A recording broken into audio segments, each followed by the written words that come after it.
At this time, it's my pleasure to introduce the mayor of the Village of Wilson, Art Lawson.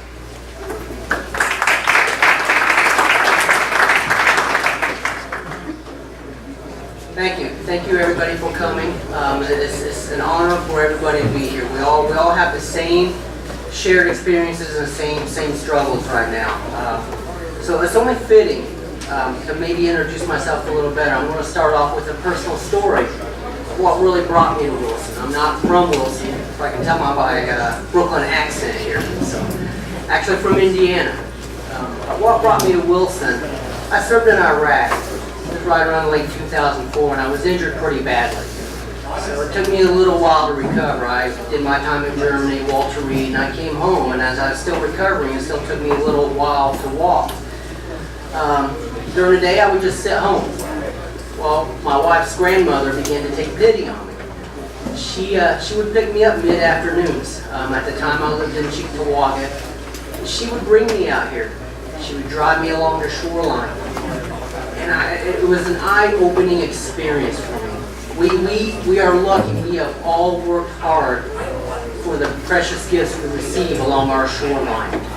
We have some of the most beautiful sunsets. We have lifelong dreams that we have worked hard for. And it was just an amazing experience. And she gave me memories that I will remember the rest of my life on those drives. Just like all of us have from the first time we met the shoreline to when we decided to actually get property along the shoreline. We all have those same memories. And those memories are now, they're a risk. We're at risk of losing future memories to build on because of what we're working with. It's a challenge, so it's only fitting I started off with a personal story because the IJC made this personal for each and every one of us. But not only us. We got to remember the impact that our shoreline and our harbors have on our communities. Our shorelines and our harbor, the harbors in Niagara County, they have a $30 million impact. That impact comes into the villages, it comes into our grocery stores, it comes in, it affects our campgrounds. There's so many things it affects. And as I've been walking and talking to our local business owners, it's appalling. The stories, you hear these exceptional Americans, the challenges they're facing now. Just down the street, we have a restaurant owner. You know, she relies on the summer to get us through. Tourism only comes from one direction to Wilson. It comes from the north. It comes from Canada. They come to visit our harbor, and they make a large impact. Well, the restaurant owner that I was talking with, you know, she barely made it through her peak month. Barely able to pay her utilities. When all was said and done, she had just enough to pay her taxes. The same restaurant normally would close one day during the off season. She's going to have to look at closing 2 days and shorting her hours. And we're talking from an exceptional American here who cannot miss a shift of work. Because if she misses a shift of work, she doesn't eat. Now, she's even getting her opportunities reduced because of a decision that she had no part of. A decision she didn't want. You know, we look at our local grocery store.